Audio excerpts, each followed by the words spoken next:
Support WrestleTalk! Give us a subscribe. It looks like the investigation is over, and we have a winner. And it's not CM Punk, it is probably the Elite, because they were teased to be returning to AEW very soon. We discussed this a little bit yesterday on the AEW Dynamite review, but we're going to do a bit of fantasy booking, perhaps, get some other thoughts on this topic. I am Luke Owen, DAD. I'm joined by Pete Quinnell. Hi. I'm also joined by your Quizzlemania champion, your Jam That champion, and that bitch, Tempest. I don't like that sound at all. Nope, didn't like it. Also, I hate that you have removed that from the set, because now there's a big hole there. No, I've replaced it with the sign. He's replaced it. Yeah, but there's a gap there. Yeah, but he's replaced it with a sign. It's You fine. just moved the thing. Anyway, we are the Blackpool Content Club, and this is the WrestleTalk Podcast. If this is your first time here, please ignore all of the gimmicks on Tempest and press the subscribe button and the thumbs up button. Get involved. So, I kind of got my feelings out there yesterday on the AEW Dynamite review about the Elite, the Elite. So, Pete, I'll come to you first. We've got a big tease of their return to Dynamite. Well, you say return. They might also be dying, I think, from the looks of it. Yeah, they were snapped out of existence by the looks of things. Yeah. So I guess they're going to need to find some sort of time heist to bring them back. Be an interesting story. Is this what your fantasy booking is? Is that they're going to go into the quantum realm? Exactly. Okay, yes. so who are your team you're assembling that is going to go into the quantum realm to find... from AEW to rescue the Elite? It's only one man. The entirety of the AEW roster is going to be scrambling to try and rescue the Elite. Be like, how do we get them back? We can't do this. And the one man that's going to come up with the solution is Hangman Adam Page. Oh, but he's hurt. We haven't got him at the moment. They'll be looking for him for months until Hangman's better, and Hangman comes back and he saves the Elite, and it'll be great. Tempest, what did you think? I think, countering this, the last time we saw someone get snapped out of existence was just prior to Dominion 2018. And thus, it must be Kota Ibushi to bring back the Elite. That's good. That also works, I guess. Healing! We're moving forward back towards a sense of what's normal. Yeah. And what normal is 2018. Yeah. we're the Elite is coming back in some form. And it's very exciting because we didn't know how long this was going to last. This could have lasted months and months and months. It should also be said as well that this is not done, because the word on the street is, from the reports, is that, you know, the legal threats, the legal action that was being talked about could still happen at some point because of the outcome of this investigation. So this is not like, they showed the Elite on Dynamite. Well, that's that then. Move on to the next thing. No, this is just sort of like phase one of this ongoing saga, to bring it back to the Avengers. Yeah, there it is. I was going to say, I don't know whether that was intentional or not, but... I don't know, like when on the Raw review, I went on a bit of a diatribe with Dan Layton about who's the best turtle, and I just saw a lot of the comments being like, I need to switch off from listening to Luke talk about the turtles. I was waiting for you guys to be done, because I needed to speak to you before I went home, because I had to go somewhere. I went to a YouTube Shorts talk, and I needed to leave, and I was like, I need to speak to Luke before he goes. And I was sitting there, and I was like, are they still live? And I went, and he's like, Teenage Mutant Ninja Turtles. And I was like, Luke, hurry up. It's my show now.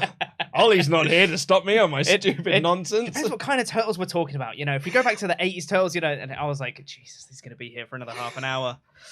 And I was.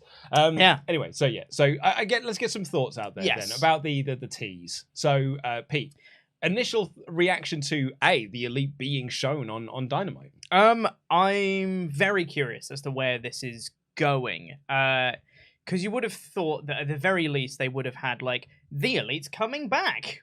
Be excited, everybody. Yay. But this one's like, no, the Elite are being removed. It's like, well, they've already gone for a while. How much more removed are they going to be? I don't know what the planned story from this is, or whether they're just talking about like how the Elite have been removed from AEW's history and they haven't been spoken about, and now they're going to like do the reverse of that and then they'll be coming back. I don't know. I'm just excited to see the Elite back, I think. Yeah. Tempest, what about you?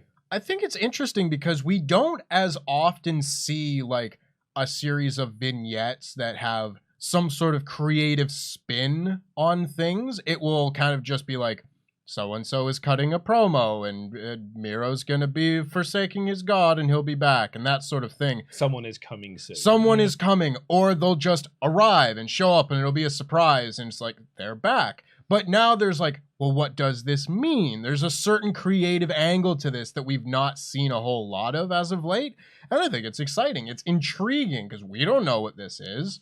You know, it could mean a variety of different things, but at the very least, it is causing this sort of conversation, and that's fun. Yeah, it's like the video package, the vignette was kind of like almost doing like a ripple effect type situation of just like, if you remove these guys from the timeline, like what does that mean?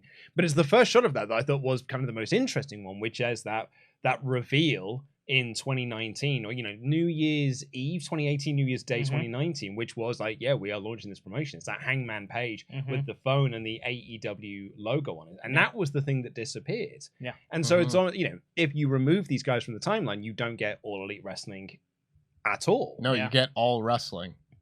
Yeah, exactly. Like the E on the logo faded out first. It was just AEW. Yeah, and then it's just like, what is this company without the Elite? Yeah. And I think that poses an interesting question, because like that feels like quite of a heelish thing to be. It's like, you wouldn't be here if it wasn't for me, and like I built this place. That's like Jarrett's whole deal in TNA. It's like, I'm the king of the mountain, now run this place. That's kind of his deal. So I don't think they're going to come back as heels, because they're such a. I mean, the pops that they were getting in their like very short 6-man tag run that they had through that tournament against Aussie Open and the Empire and things like that. So I can't see them bringing them back as heels, but I'm curious to know what they do here. Like, who do you put them into a feud with? Like, I guess immediately, like, Death Triangle to get the belts back? That would be, like, my first guess, or even, like, that's their first match back, is just for the Trios Championships. But then does that kind of undermine Death Triangle in a way? Because, like, what have Death Triangle done with the belts since they've had them, other than defend them once? I think is it a few times? Against Best Friends. Who was the other ones? They've done Best Friends. They did the Dark Order. Oh yeah, the Dark Order. That's right, on Rampage. Just because no one watches Rampage. That's right. Yeah. So, moving aside Death Triangle, Tempest, who would you like to see, like the Elite, come back? If the storyline is that without us we have no company, who do you have them go up against and feud with? See, it's difficult because obviously, like, the first thought here is, well, what have they been doing lately? What is the most consistent storyline threads that you can pull on? And you're not going to have CM Punk to actually be part of anything on screen, at least in the foreseeable future, maybe ever. So you don't have that option. And I don't know how well this fits into that story that they're telling of what is AEW without the Elite, but if you can get Adam Cole back, there is a certain other Adam Cole faction that is now returning or debuting for AEW that he could return to. I would be interested to see if they're going to go the direction of the Elite versus the Kingdom. I was wondering of the Kingdom, but they've just put Taven into that Wardlow match on Rampage, and I'm pretty sure Matt Taven is not going to win the TNT Championship. I didn't think he was going to win the Ring of Honor World Championship, but that happened. I mean, yeah, none of us thought that, Tempest. Maybe you're right. Maybe that's what Matt Taven's gimmick is you put him in matches and be like, well, he'll never win. Oh, he did. Oh, okay, yeah, fair enough. Yeah. Pete, what about you? I mean, I think what is All Elite Wrestling without the Elite story doesn't necessarily have to be a heelish thing, and like, this company would be nothing without us, but more portraying them as the heart and soul of the company, because that can be seen as a very positive thing. You had like Johnny Gargano and Sami Zayn with the hearts and souls of NXT and stuff like that. It's a very much like a babyface thing. These guys are the most important part of our company and everyone loves them, kind of thing. So maybe they're going to come back and just be like, All Elite Wrestling wouldn't be anything without us, but more importantly, All Elite Wrestling wouldn't be anything without you people. You're the ones that make this place run and blah, blah, blah, blah, blah. Yay. Your support, Big Pop, whatever. So weird seeing Don Callis do that. Yeah, maybe get rid of Don Callis from the act. Whoa, now. Sacrilege. I don't know if Don Callis could work as a babyface act with Kenny, honestly. It's perfect for the heel character, but I think fans would still just not like him as part of the act, which might harm the act slightly. But regardless, whether you keep him or not, I think that, the Kingdom is a very good shout. I'd love to just see more Elite infighting, get the Adam Cole back and do the whole like Kenny Adam Cole like tension kind of thing. Yeah. And then Depends if we can get Cole back. It's just I guess. it's just a good stuff that I like. Yeah, like I would love it to be Cole because we did Yeah. start that storyline of like when Kenny left, Cole was leading the Elite, and Mm. it felt like they were going to do like a Bullet Club is fine, Bullet Club is mine Yeah. esque storyline, but then Cole got hurt and Kenny was out for probably way longer than they thought he was going to be out for. Yeah. And so like their path, amazingly, have still yet to cross. Like since Baffling, isn't it? Yeah, we are on our way to Full Gear, and the storyline started at Full Gear. Yeah. And we still have not actually had those two like have the I am a heel, I am now a babyface thing because they've both been gone at various different points and have not been on the show at the same time. So I'd love it to be Cole, but the problem with Cole is that we don't know what the status of Cole is. No. Like, Meltzer on Wrestling Observer Radio, and like Meltzer's not reporting that it's bad. But he has made the very good point. It was like, I haven't heard anything. And if we're not hearing anything, then that doesn't seem good. In this case, no news kind of is bad news. Yeah. So, yeah, it's difficult to say. You would hope, fingers crossed, that he would be back by now. And that hasn't happened. And I think once they did that whole Adam Cole and the Undisputed, whatever they were called, turning on the Young Bucks, I think a lot of people kind of just thought that we were going to get that match, and we can't get that match now. Can't Bobby now. Fish is gone, Yep. and Kyle O'Reilly is also out injured and recovering.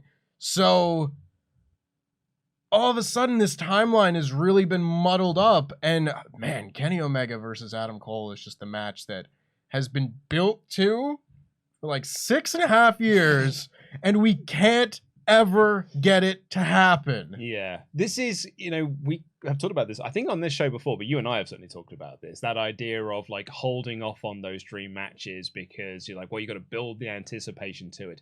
We can't do the Lucha Brothers versus LAX right away. We've got to build to that match. And I totally agree with that. But also, we'll never get that match now because Santana's basically gone. He's just counting down the days until his contract is up, and he's going to be going. Him and Ortiz have already split up as a tag team, and he's out injured. And Lucha Bros aren't the tag champs anymore, and they've just moved on to other things. Well, we look at Punk. Punk most likely is now gone from AEW, and there's a litany of dream matches that we'll not get. And they had like a bunch of them written down, and we just won't get any of them. We got some great matches. We didn't even get Punk Ricky Starks. And that was the one he said he wanted. Yeah. Yeah. We It's had a a real shame. little feud he had with Team Taz, and we somehow didn't get that match. Yeah, we just got him versus Powerhouse Hobbs instead. Which was also good, but still, yeah. I Yeah. mean, I won't harp on them too much for the Kenny Adam Cole thing because this has been out of their control, as opposed to the first time where we didn't get to see it because Adam Cole went to WWE. Again, that's a little bit out of people's control, but it's just kind of running out of time. In this case, they were both on TV and both healthy enough to work at the same time for about 2 months. Yeah. Where they were a team. So if we're looking at like who the Elite go out, like, what is the AEW without the Elite? Does that kind of, it kind of paints me towards the idea, or points me towards the idea of them feuding against people who are come from outside of the AEW sphere, sort of like the quote-unquote ex-WWE guys. The Blackpool Combat Club. It's made up of Danielson and Claudio and Moxley, these guys that have and they are kind of like the top faction at the moment that isn't the JAS. And I mean, and the JAS is kind of like there as well because they are a sports entertainment group, and this is supposed to be all elite wrestling. Like, what is all elite wrestling without the wrestling aspect of this, the elite wrestling? So, like, kind of sets those two factions up that you could go and feud with there. I mean, I'm kind of more curious on a Blackpool Combat Club elite feud than I am an elite JAS feud. If only because, like, I think Jericho's kind of busy with all of his Ring of Honor stuff. So that kind of that sets me up and also Moxley's the top guy currently. And I'm now going by Dynamite. I'm getting the feeling MJF's not going to win the belt at Full Gear. Really? I don't know. I'm still kind of leaning towards that he might not get the belt. I'm now leaning towards the idea that he may not get the belt at Full Gear. I mean, they could still do. I think it's just with all of this firm stuff that's going on. It depends on if you kill the firm storyline before Full Gear. Like, if you do that, like if you just do Moxley and MJF versus the Ass Boys or Morrissey and Page, and then like they destroy the firm and the firm is no longer a factor into Full Gear, then yeah, I think that there's every chance that MJF does. but with the firm that... Sorry, I mean, I'm rattling on about a different thing, but... Pete. I'd like to continue on this tangent if you don't mind, because my tinfoil hat theory is that they brought MJF back at All Out with the firm, and he's going to continue as top heel and really get involved with this whole CM Punk stuff. And then CM Punk happened at All Out, and they were like, "Ooh, we need to change plans as soon as possible." And now they're like, "Well, the firm doesn't fit in our story anymore, so we'll just get rid of that." And this is a way to just be like, let's just... Firm's gone now. MJF is doing his thing. We'll just separate that. And MJF is just going to do his story, kind of like the slow babyface turn that he's been doing, babyface in quotation marks for podcast listeners, at Full Gear, and then he can go on and do the stuff that he's been doing. I think they just wanted to separate MJF and the firm because they factored into their plans originally when Punk was still around, and now he's not. They're like, this doesn't work anymore. I personally still think they would have done the slow babyface turn for Punk and MJF, because I think they would have just done the heel turn for Punk, and you'd have essentially done Full Gear or whatever it was as the double turn match. And maybe you'd have still done the same like firm stuff, and you'd have had like MJF and Punk as a tag team going up against the firm, and like that means that 2022 would have been like the year of Punk and MJF. 2023.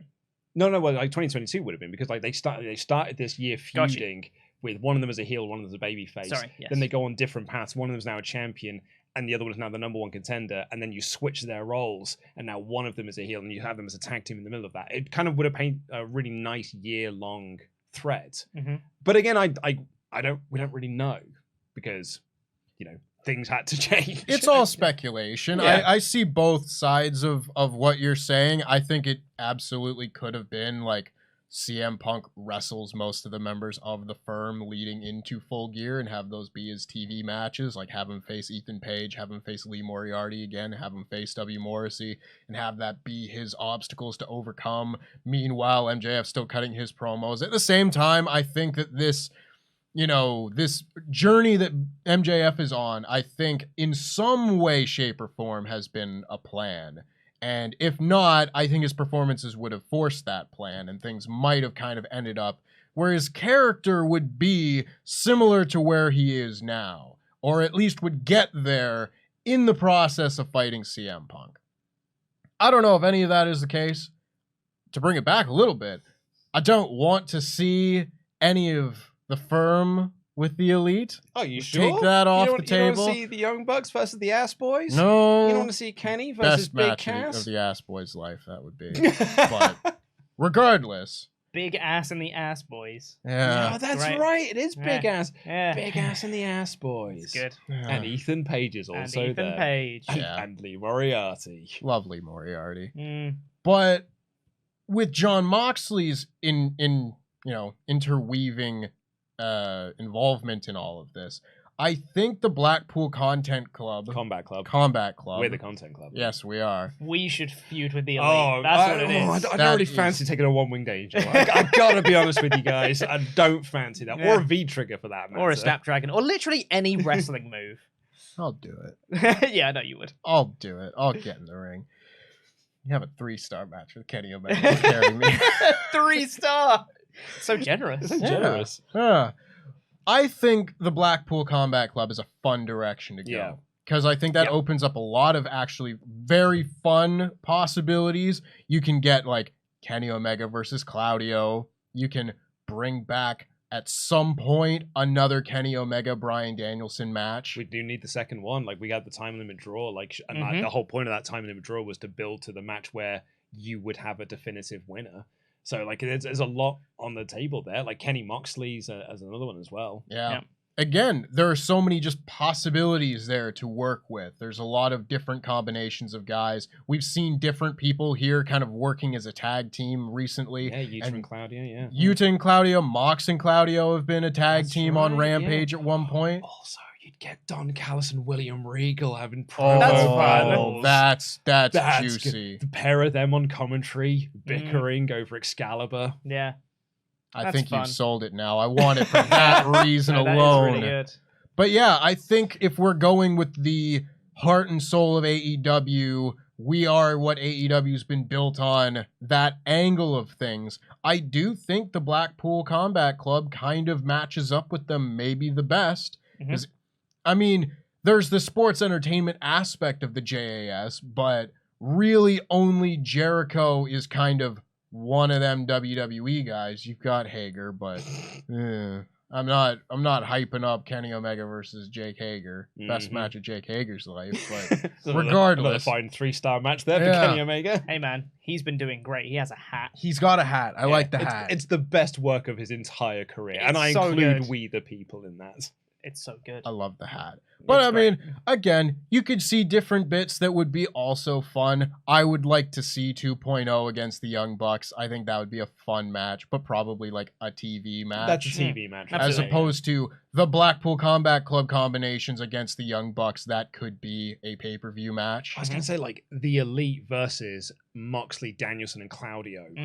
Like, that feels like a real, like, big TV, like you do that as a big TV special type thing, like a New Year's Smash type deal. Yeah. Or you do that as, like, your Revolution, like, mid-card match, I think would be, especially if you get the belt off of Moxley. That feels like a really, really great thing to do. Or if you end up putting the Trios titles back on the Elite, that is a massive Trios title match. Trios match, yeah. And actually what those Trios belts need are some, and that's nothing against Death Triangle. What it is against is AEW's portrayal of Death Triangle, which is just like, well, you're not the Elite, but I guess you'll do. And like that is kind of how they've been positioned since they've had the belts. Yeah, and it's difficult because putting them on the Elite with where the Elite were in the storyline that they were in and everything, that makes the belts a main event act. Yeah. That puts them onto a central focal point of the show. Storyline wise, match wise, you put those matches in the main event. You can put the Death Triangle matches in the main event and they'll be great. But they don't have that same kind of storyline appeal that the Elite against whoever would have at that point. But that is probably the biggest trios match you could book right now. And that could main event any show, pay-per-view or TV. And it just makes that much of a difference. And I don't want to give AEW too much flack for the Death Triangle thing because they weren't supposed to be the champions and therefore they weren't really like built up to be that champion at that moment. And if they had that plan originally, they probably would have done more to build up Pac and the Lucha Brothers to that point to be able to make them a main event act centered around these belts. But obviously circumstances were what they were. So I don't want to give them too much flack for that. But putting them back on the Elite would fix that problem. Do you know what else really works with doing them against the Combat Club? But this kind of brings me to my next question is, do you bring it up?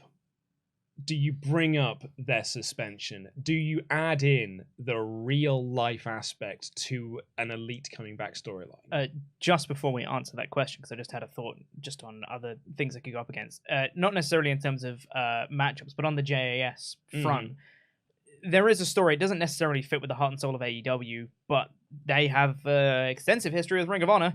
And, you know, them destroying the company that, you know, the Bucks were a huge part of for a long time and Kenny and all that stuff.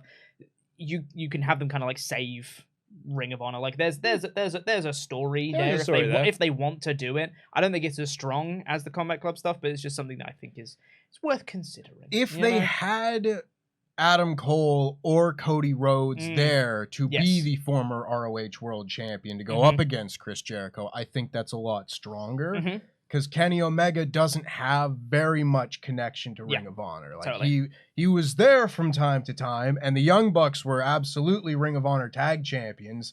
And if we put the Ring of Honor tag belts on somebody, you know, I'm not saying to do this, but if they were involved in the JAS stuff, then I think that would fit a lot easier. But it's like Kenny's the New Japan guy, as opposed to the Ring of Honor stuff. So I'm sure they could try and mash that puzzle piece in, but like we said, it's not as strong. No, it's not as strong. But like, if you've got a real good video editor, which they do, you could use the footage that you've got and use the Kenny stuff from Ring of Honor to just make it look like he had a massive play. Like it was a big player in Ring of Honor history. I mean, you could even say like, you know, Kenny's more doing this for the Young Bucks. Like Ring of Honor was the Young Bucks home and all that stuff. Granted, they had all the New Japan stuff as well and all that, but huge impact in Ring of Honor. And then you could say like, I never held the Ring of Honor world title. You know, like that's something that Kenny needs to still do, kind of thing. That he's not done yet. a story. There's a story Not saying there. it's as good, but it's He was story. a belt collector not Yeah. that long ago. It's true. Yeah. Yeah. You know, he wants to show that he is the best bout machine. Mhm. Go get the Absolutely. best. So But moving on to your question. yeah, Sorry, just so the wanted to bring question. that up. No, it's good. Do you add the realism to this? Do we bring up the suspension? Now, obviously, it's not being mentioned on TV at all, and my presumption on that is because they don't want anything legally to come back on them. Mhm. So, I think I will have that stance, but I'm going to try and push that aside because I don't know that for fact. Mhm. Would you like to see the suspension be part of this?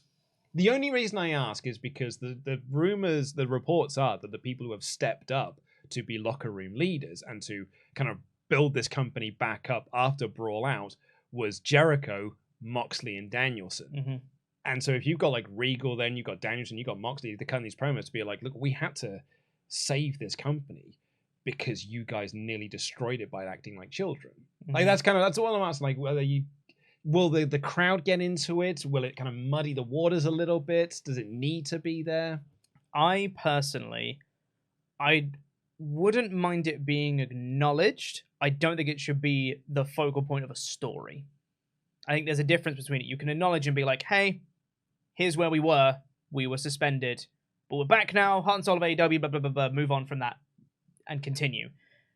Having that be a focal point of a story and be like, you abandoned this company and now we saved it and blah, blah, blah, I'm less interested in that personally. I feel like it would potentially muddy things, and I don't think it's as compelling as some people think it is. That'd be my thing. Yeah, Tempest? I am a little bit more strong on it in certain aspects. Obviously, and funny enough, this goes back to something that Vince McMahon would always say, where don't put things on TV that you can't build towards. Mhm. Which is why they didn't like doing the Daniel Bryan Miz stuff on Talking Smack, because at the time they weren't going to build to a match. Austin Lesnar. Exactly. In this aspect, I don't want anything that would in any way point us towards CM Punk related things. That's true, yeah. Mhm. Because unless this is somehow turned around behind the scenes in a way that we're not privy to, I don't see that being anything more than just like, popping the inside fan type stuff. That being said, I think there is a way to tie more of this into what you were saying of we are the actual locker room leaders here. Like when you go back to the reports from earlier in the summer where supposedly Kenny Omega said something like, if it were up to me, I wouldn't have hired 80% of you. Things like that, and just some people don't like the Elite. I think there's a really good story there where you can say, Blackpool Combat Club-wise, we are who you think you are. We are the heart and soul of this company. Moxley can say, I've been here since day one, same as you, etc. Mm-hmm. And I think that still works. And you can do that without acknowledging, like, well, we got suspended because ... I think you can still tell that story in an effective way. And maybe, like, first week, be like, we're back now. Mhm. It's complicated, Yeah. but not really acknowledge that. Move on and tie it back into a more compelling story. Yeah, I could certainly get on board with that because, like, I think the AEW audience is a internet savvy audience. I think that, I mean, I said on a previous AEW show, I think like 98% of people probably like read the reports and read what happens on wrestling websites and things like that. It's probably way less than I think that. it's less than that. Mhm. But like, I don't think it is like below 80. Like maybe even I think 85. It might be. I don't know, dude. Because it's not the big ones. The big ones, like, everybody will know about the CM Punk stuff. Mhm. But it's when, like, Britt Baker comes out holding a sandbag. And it gets zero reaction. No one Yeah, knows what she's that's talking fair. about. Yeah. In fairness, I didn't know what she was talking about either, and I do this for a living. Right. So I think that there is a percentage who may make the loudest reactions to that sort of thing. But I do think a large portion of the audience isn't going to be knowledgeable about the minutia of some of the less less, highly reported things. So I think like if you're the Elite, like, and actually I think the AEW audience will just want to just move on and just be like, the Elite are back, and that's what we wanted. So we've got what we wanted. We don't need to hear them make reference to this or make it part of the storyline, because you're right. Like otherwise, you get into like WCW territory where it's just like Russo was convinced that everyone was on forums and was reading the newsletter, so he would make references to things on TV and like wouldn't get any reaction whatsoever, because it's like, well, I don't know what Sid's doing backstage with a pair of scissors. Like, that's, yeah, you three know what this is, and like I at home might know what this is, but a lot of the people don't understand. And so you actually kind of avoid that potential of no reaction to something by just not doing it on TV at all. And I think the storyline is there and strong enough that you don't need to add the realism to it. I think you also can circumvent a lot of that, and this is again dependent on recovery and return. But if you just put these guys into some sort of storyline, maybe not just this, maybe you do this and another thing, but put them with Hangman, because everyone loves Hangman who did nothing wrong. Yeah, and just make it a heartfelt story, make it a good sympathetic story, and maybe ignore some other bits of that. Maybe you do both of them at the same time. But I think that would kind of not ensure, but make it more likely to get a more positive reaction. I mean, we were kind of building towards that idea of the reconciliation between the Elite and Hangman. Like, the Bucks approached him to be part of the Trios tournament before he chose the Dark Order. Hangman even brought up in his promo with Moxley, which is just that, like, my friends are gone. Like, I turn around and I don't see them anymore. So, like, there are, and then by that point, you've then got 4 of them. And there are 4 in the Combat Club. So now you got 4-on-4 that you can do. War games! Blood and guts! Ooh, we never did get the Elite in Blood and Guts like we were supposed to. Yeah, with Matthew Hardy. Yeah. Well, that was the time, wasn't it? Sure and was. Cody Rhodes, yeah. Yeah, it was like, okay, let's see if we can remember this. It was Cody, Matt. Was it Kenny and the Bucks? Was it a 5-on-5? I mean, it was Kenny, Hangman, Matt, Cody, and one of the Bucks. That was it. That was Matt Jackson. Yeah, Matt Jackson. Yeah. That's right. Against who? Against... Was it Jericho's group? It was the Inner Circle, right? Yeah, it was the Inner Circle. So it was Jericho, Hager, Sammy. Who was in the original? Santana and Ortiz? Santana and Ortiz, yeah. Yeah. No, I think I was like, who the hell was in the Inner Circle? Yeah. Stupid COVID. Yeah, I think you're going to say stupid Cody. Stupid Cody. No, that this is a total tangent, but like that COVID promo, like the first one, and where they set up the Blood and Guts match that never happened. That's like the last time Cody is ever associated with the Elite. Yeah. He mentions it like after he wins the TNT title. He's like, "Am I even in the Elite anymore?" Shrug. And then it's never brought up again. And I always thought they'd get back around to that, and they never did. Nope. That's probably backstage issues playing into real life things that we're not reacting to because it's probably not as well reported as perhaps some other things. Well, actually, you know what? Before we wrap this up, and perhaps this could have been a bigger thing, maybe we'll dive into this a little bit more next week, but I kind of do want to talk a little bit about Punk and this. Sorry, go ahead. Because I know Pete loves talking about CM Punk on these videos. He doesn't ever do it. But no, everyone is sat at home being like, I really wish I knew what Pete's thoughts were on the CM Punk situation. Totally. But you got this report in from WrestleVote rather than via Give Me Sports, which was that, this is not a direct quote, but it was words to this effect: Triple H wants nothing to do with CM Punk and certainly nothing to do with Phil Brooks. Like that was kind of sort of like words. However, he is also going by the Vince McMahon edict of never say never. Yeah. And there is no bridge that cannot be unburned. Yeah. Vince brought Warrior back. Vince Didn't Triple H play a big part in the Warrior stuff, or was that a Vince thing? I know that with like Bruno Sammartino, Triple H was a big player in that kind of reconciliation. Was he part of the Warrior stuff as well? I think he might have been, but like but it's Vince who's making these final decisions, and Vince put him out on TV after everything that he did. Like Brett came back. Like there is always an open door for these bad relationships to be unbad, or at least let's make some money with it. I said this with Ollie on a previous video, but like, oh dang, like Triple H is a smart enough guy to know that there is money to be made if you brought in CM Punk. Absolutely. But would you like to see? No. I gave my thoughts on the WrestleTalk Reacts video. I'm real over CM Punk now. This has real soured me on everything. And the thing is, though, immediately after that video came out, then came the reports of like, oh yeah, CM Punk's dog reportedly got injured, and that's why he started throwing hands. I'm like, that makes it way more justifiable. God damn it! But we don't know where that's actually happened. But we don't know. It's all allegations and everything. Meltzer's reaction to that was so funny. It's like, first I've heard of it. Yeah. Like, he's been quite across this story. Yeah. But yeah, I mean, would you like to see him go back to, if you could make a choice, if you were given one of those two homes, would you rather see him go back to WWE or stick with AEW?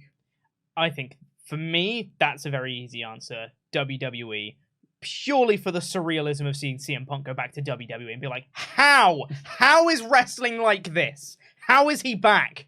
Because then you could do very stupid stories like CM Punk versus Triple H and stuff like that. If you really wanna, it's there.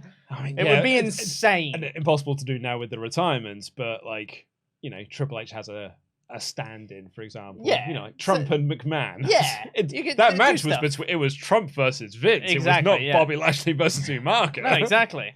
But there's definitely scope for there's stuff to do for CM Punk in WWE, and I think for the sheer factor of being like, how has wrestling come back to this again? Hearing cult of personality on SmackDown. How is he back in this company after everything that happened? It would be cool. Tempest. I don't disagree with that. I think that is the most chaotic answer. And I've often said that when I'm just bored with wrestling, I cheer for the most chaotic option. In this case, I don't want this ride to be over. Like, I don't. I think there's so much unfinished work here in AEW. We hadn't gotten Punk and Kenny. We hadn't gotten another Punk and Bryan Danielson. We had still yet to see so many things that, there would still be other bits to see in WWE, and I'm not going to say that that wouldn't be the most surreal thing that I've experienced in wrestling by any means, but I don't know. I'm not as, to quote Daddy Magic, it doesn't get my nipples hard as much to see CM Punk versus Cody Rhodes, CM Punk versus Roman Reigns, CM Punk versus Brock Lesnar. Those would all be good. I would watch them. I would be tuning into Raw every week to see Punk segments, don't get me wrong. But at the same time, I look at the possibilities on the other side of things where if you could simply have CM Punk apologize to the AEW locker room, say this was a really tough summer and I was not in my right frame of mind. This will never happen, by the way. But if he was to simply apologize, be accepted back into the locker room, and we can continue on this wonderful year that we were having up until mid-August. Yeah. That's the best case scenario for me. I said this in the office yesterday when we were having this conversation, but like I was with Pete on this. I was like, and I think I've even said this in the Content Club before, but like if you can't, then done. Just like get rid because he is almost feels like a poison within the locker room. However, I was then listening to an old AEW podcast review of WrestleMania 27, and it's Punk Jericho. 28. That's 28. Yeah, because 29 is the following year. Yes, 28. And I was just listening to the promo package and all of the stuff, and then like Royal Rumble 2013 with, your arms are too short to box with God. And all I could think of was like, damn, I miss Punk. Like the second I hear him, I was like, damn, I miss Punk. And do you know what gets my nipples hard about a possible WWE return? CM Punk in a Firefly Funhouse match. Like, if they just like let loose the reins, just say, have fun with this, go for it. Like there are like 4 people I would love to see in a Firefly Funhouse match, and I got Cena. Yep. Triple H is another one. Randy Orton's the other one. But actually, I don't know if I can't get Vince McMahon. Yeah, CM Punk in a Firefly Funhouse match. Honestly, at some point maybe in a couple years or whatever, I would love to see a Roman Reigns Bray Wyatt Firefly Funhouse. I think that would be so much fun. That's a great show, actually. Yeah, there's 6 then. Yeah. Yeah. I mean, and I think we'll probably get another Firefly Funhouse match because Triple H is a smart enough guy. He knows what the internet likes. Yeah. We'll see. I There's part of me that hopes they don't. We just have the one and done, and we always have that shining example of brilliance. Mm. Because I feel like if they try and replicate the magic again, it won't be as good. Well, I mean, like all of the cinematic matches that they did. Like, it Yeah. started off quite high with the Boneyard match, and then Yeah. we ended with the Swamp match. Yeah, Yeah. yeah, kind of like that. Yeah. Right, but I think we'll bring this to a close. Please let us know what you would like to see the Elite do when they do return to AEW. Also, let us know about the CM Punk thing as well. Like, give us some fantasy matches, give us some fantasy feuds, some fantasy storylines. We'd be very looking forward to reading them. But until then, I have been Loco, and that has been Chopper P. Quinnell. That has been your Quizzlemania and Jam That Champion. Got all the gold! LIW's got all the gold. LIW! Yeah. With the Blackpool Content Club. Thanks for watching Jam That Jam. It's me as well.